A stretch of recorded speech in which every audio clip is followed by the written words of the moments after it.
Hi, good evening. So we have a special surprise for everyone. My name is Omer Kanat. I'm the Executive Director of the Uyghur Human Rights Project and the Executive Committee Chairman of the World Uyghur Congress. And Mr. Dolkun is the President of the World Uyghur Congress. So this is a tone chapan. So it is a Uyghur robe, and it is presented only to most respected, prestigious members of the community. And it is a very important part of the Uyghur tradition. So on behalf of the Uyghurs around the world, we want to present these robes to Ambassador Brownback and Ms. Katrina Lantos Swett.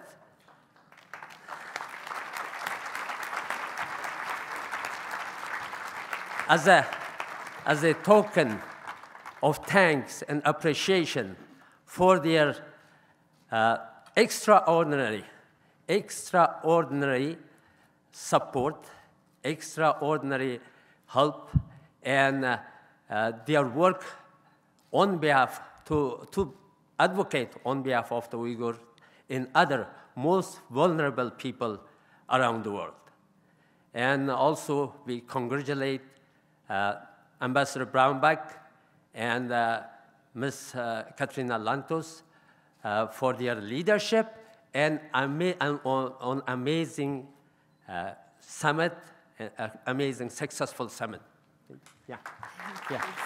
Would you like to say a few words?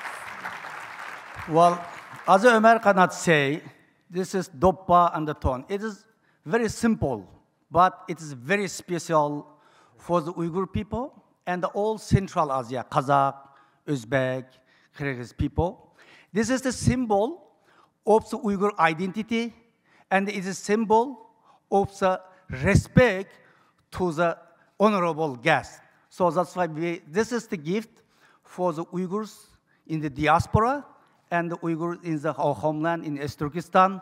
So Ambassador Brownback, Sam Brownback, and Lantos, Mrs. Lantos,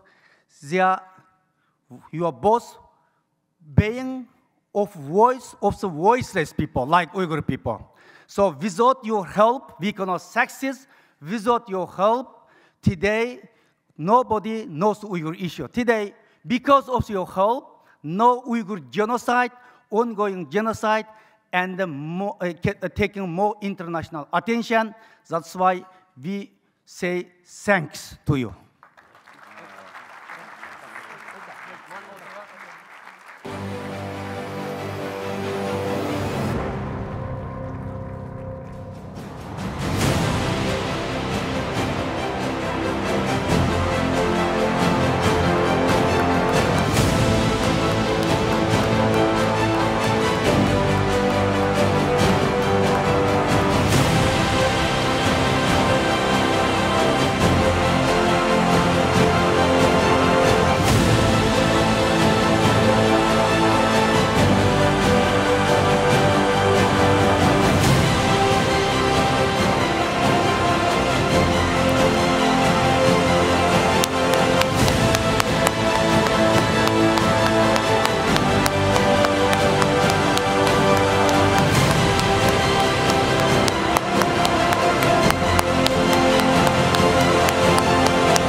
I'm honored. I'm impressed with the Uyghurs' fighting spirit. I just don't think the Chinese communists knew who they were taking on. And I know who I'm betting on winning this fight between the Chinese Communist Party and the Uyghurs. I'm betting on the Uyghurs. They're going to win. And they've got a fighting spirit, and they'll stand up, and I'm impressed. Well, we're wrapping it up, folks. Katrina and I couldn't ask for a better co-chair. I'm just such an admirer of her and her family. And they've just done a brilliant job, and just her entire team has just been fantastic. They've been wonderful to work with. I want you to recognize a couple quick people as we wrap this up.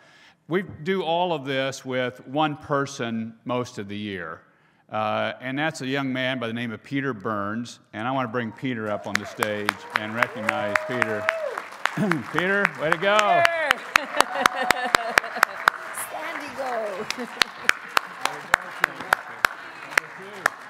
How about a comment? Thank you all so much. It's a pleasure to work with you all. None of this would happen without all of your input and all of your investment. And so we're grateful and honored to be part of this with you. Thank you. Thank you, Peter. Are your parents still here? They're still here. Where are they? Your parents are still here, aren't they? Your parents stand up. Wait, there they are, right out front. There they are. Thank you. From Central Illinois, I think, aren't they? Welcome. Good to have you guys here. Stay here for just a minute. The other person I've got a couple people just real quick to recognize. The whole program, we had 100 speakers. And you may have felt like, I know you had 100 speakers. I am about to faint. The guy, though, that had to structure all that was Matthias Pertula. He chaired the program committee. Matthias?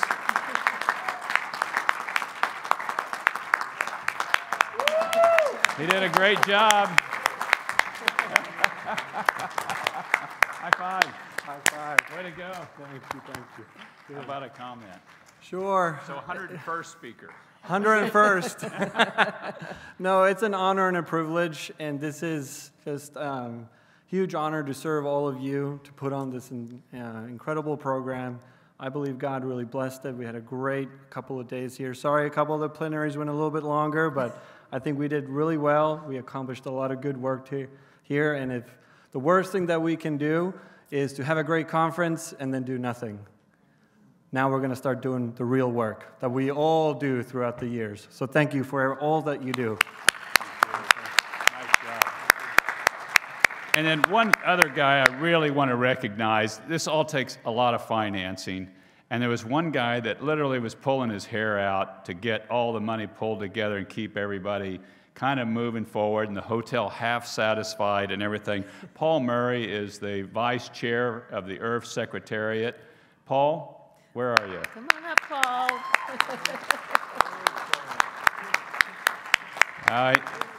He may have fainted. I don't know. But anyway, if you get a chance to see Paul, thank him for it, because it's just been really tough. And then Annie McKinney has also been the assistant director of the overall event. Annie, are you around? And she's handled all the registration. I wanted to really recognize her. Greg's got a great team, and they're taking this on the road. So this is going to expand. It's going to expand to a number of different places. Just as I close out on my comments before I turn it over to Katrina, thank you. And we genuinely love all of you and are deeply appreciative of you and what you're doing. And you just inspire me. Every time I go out in the hallway, I hear another story of what somebody's doing here or they're doing there. It's just an incredible movement. And this movement, we stand for millions of people that are persecuted. You know that. You know who you're talking to all the time.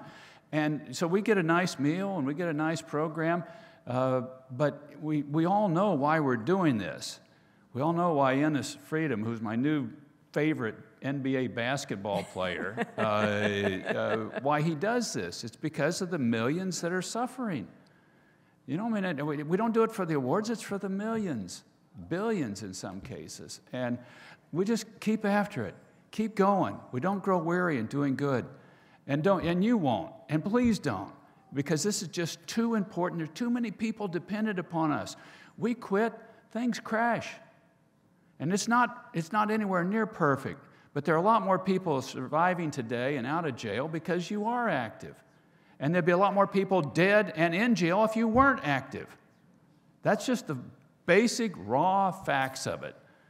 So we just got to keep going. And so have a good night tonight, get some good rest, have a rest over the weekend, and pick the ball back up on Tuesday if you're 4th of July. You know, I don't want to expect you to work on the 4th of July, but we got to pick it right back up. And the United States has to lead on this. If we don't push on, it's not going to happen. So keep after it. God bless you all. It's been a great joy to serve as your co-chair of this event. Katrina? Thank you. Well, before I share a few final thoughts, I have an exciting announcement, which is that the Ennis Cantor Freedom blank canvas shoes ultimately went for $2,250. So you guys really stepped up. And I want to recognize Simran, and forgive me if I don't pronounce this quite properly, but it's Stuel Penagel, is the winning bidder. So Simran, wherever you are, bravo and well done. And I think it's so lovely. Nadine, pay attention. He is gifting the shoes to Nadine Mayenza for standing for all people. This donation is only a small fraction of the NBA salary Ennis left on the table because he stands for the truth. And we are so grateful to all of our generous bidders and are really excited for next year's Freedom sneakers. So that's sort of the fun and exciting announcement. I have to say that as we draw to the close of this extraordinary 3 days, my heart is really very, very full. As I look around this room, and when you stand up here, the lights are bright, so I just see the outlines of most of you. But I have such a deep sense of connection to you, and I want to share a story. Somebody came up to me earlier today and said, "You have a lot of stories." And it's true. I think as a mother of 7 children, I had to acquire a lot of stories to help us navigate through our busy lives. But as you can imagine, I think you know, I'm the daughter of 2 Holocaust survivors. And so the history of World War II is something I am really very fascinated by. There's never, too many books for me to read or movies to watch because I feel it was such a pivotal moment in our human history, a moment really when the forces of goodness, writ large, had to confront truly the forces of evil. And I came across a really powerful story from that period of time. By 1941, of course, Nazi Germany had largely swept across Europe. So many countries had fallen: Poland, Denmark, Norway, Luxembourg, Belgium, France, Greece. The progress of the Nazi war machine seemed to be unstoppable.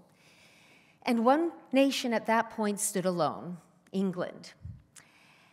And it had a leader, an extraordinary leader, but he knew with every fiber of his being that England alone could never survive, could never defeat the Nazis, that really the future of civilization hung in the balance and hung on the question of whether or not the United States, this great power of what Winston Churchill often called the New World, whether it would come to the aid of civilization, whether it would step up. And meanwhile, on the other side of the Atlantic, Franklin Delano Roosevelt, our president, faced a skeptical public and a skeptical Congress. Americans, for better or for worse, by nature, have a bit of a tendency towards isolationism. And he did not, President Roosevelt, have an easy or clear path ahead to persuading his nation of the absolute urgency of stepping forward at this time of ultimate peril for the world. So he sent his closest advisor, Harry Hopkins, to England in early 1941. And really, this emissary was sent with one purpose and one mission, and that was to really be Franklin Roosevelt's eyes and ears, to assess, to make a determination as to how determined the British people were. Did they have the backbone, the steel in their spine, the wherewithal to withstand what they were enduring at that time? Nightly bombing raids that were pulverizing London and all the major cities. A land invasion threatened perhaps at any moment. Would they stay the course? Were they worth backing, even with something like the Lend-Lease program? Well, Churchill truly believed that everything hung in the balance. And he took Harry Hopkins, who was not actually a very well man, up and down England from city to city, showing him everything, trying with all of Churchill's persuasive might to convince him that England was worth betting on, that this fight was a fight America needed to be in. And some of his advisors and assistants sort of described how Churchill really was wooing him as no man ever wooed a woman, because he really felt that the fate of the world rested on persuading him of the importance. So finally, a sort of last dinner arrived, and Hopkins would be returning to the United States. And as the evening sort of reached its moment of culmination, and Churchill asked Harry Hopkins to say a few words, he stood up and he said, "I know you want to know what I'm going to tell President Roosevelt." And then he paused and he said, "My answer is found in the Book of Books." And then he quoted one of the great women of the Bible, Ruth. And he said, apparently in quite a hushed voice, "Whither thou goest, I will go. Where thou lodgest, I will lodge. Thy people will be my people, and thy God, my God." And Hopkins added, "Even unto the end." And those who were there for this dinner reported that at those words, Churchill wept, because he knew that he wouldn't, and England wouldn't be alone forever. And an almost palpable wave of relief swept over the room, because amid all the tension, all the death, all the destruction, all the fear that they were living with, those words, those beautiful biblical words, were really like a rope of hope to them.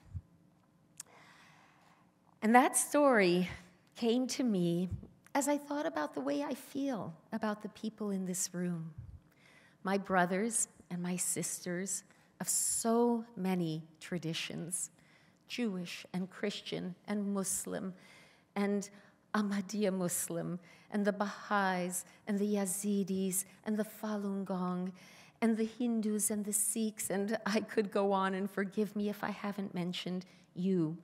But I feel tonight that we are sisters and brothers.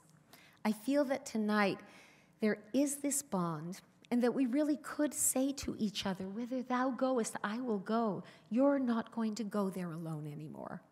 Where you lodge, I will lodge. I'm going to stay beside you. And to me, that's the greatest achievement of this summit. We have listened to brilliant academics and amazing activists and inspiring survivors of persecution and amazing and fantastic leaders like Ambassador Brownback. But the real gift of this gathering has been that we have a pledge to each other. So it is my hope, it is my prayer, and it's my pretty confident feeling in my heart that what Ruth said so many years ago to her mother-in-law, what Harry Hopkins said so many decades ago to a besieged and beleaguered Winston Churchill in England, we can now say to each other. And if we say that, we will prevail in this noble fight for freedom of religion for everyone, everywhere, all the time. May God bless you all, and thank you.